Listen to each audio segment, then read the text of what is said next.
Just 300 days ago, we had a huge hype about Xen token.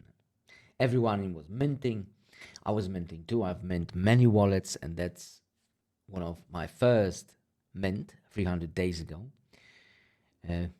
Usually I have like 25 million tokens to claim, somewhere around. This one is a bit smaller, 19 million tokens. But the thing is, if you want to claim, the gas fees are insane. $30.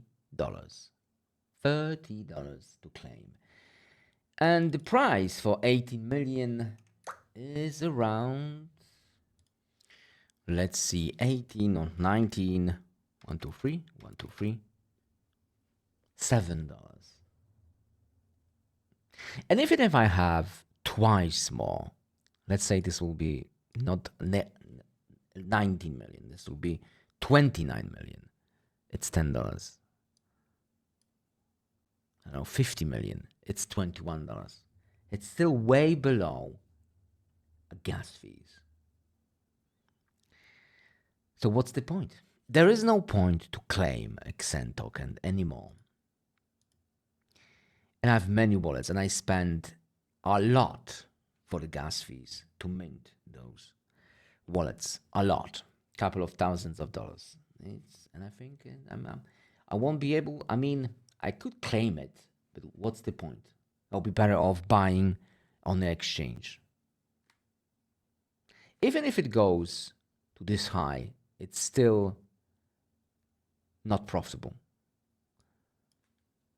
That's how low it is. And I think I lost a lot of money in this one. And maybe in time it will explode. If it explodes sooner than later, then maybe I will save some wallets. But at the moment, I'm in a huge loss. And the Xen was a huge disaster. All my minting wallets on the BNB chain, I never claimed them. Never. Because there was like still no point to claim them. They all go to zero. And now I think the ETH wallets will go to zero. So a lot of money was spent. Not profitable at all. This was one of the worst experience I had with crypto. Why? Because it took me a very long time to mint all those wallets. I think I spent the whole day. I think I waste the whole day, and I waste a lot of money. Never again.